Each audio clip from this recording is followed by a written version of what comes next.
রবীন্দ্রনাথ সঠিক বলে গিয়েছিলেন রামের জন্মস্থান কোথায়। যারা তা মানতে চায় না তাদের কবিতা ও গানে, শিল্পে ও মনসুষমায় কোনো অধিকার নেই। যারা পুতুল দেবতা মানে না তারা ভুলে যায় মসজিদ, গির্জা, গুরুদুয়ারগুলিও আসলে পুতুল।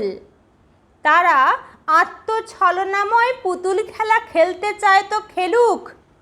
তারা বিশ্ব নিখিলের মধুরে মধুর চিনবে না কোনো দিন।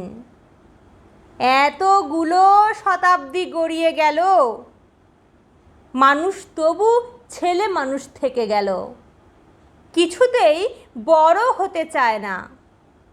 এখনো বুঝলো না যে আকাশ শব্দটার মানে চট্টগ্রাম কিংবা বাঁকুড়া জেলার আকাশ নয়।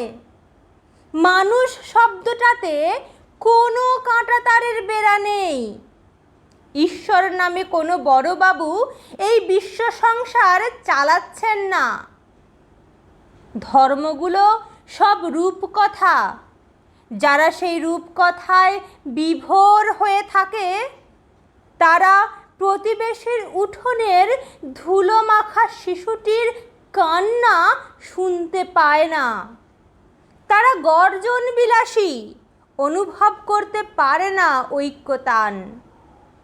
কিছু কিছু মানুষ আমাদের সাবালক করার জন্য মাথা খুঁড়ে গেলেন। তাদের বড় বড় ছবি ঝোলানো হয়, আসলে গ্রাহ্য করে না কেউ। আয় কানাই, আয় কামাল, তোরা আয়। পৃথিবী ভর্তি বুড়ো খোকাদের পাগলামি দেখে আমরা একটা গাছতলায় দাঁড়িয়ে হাসাহাসি করি।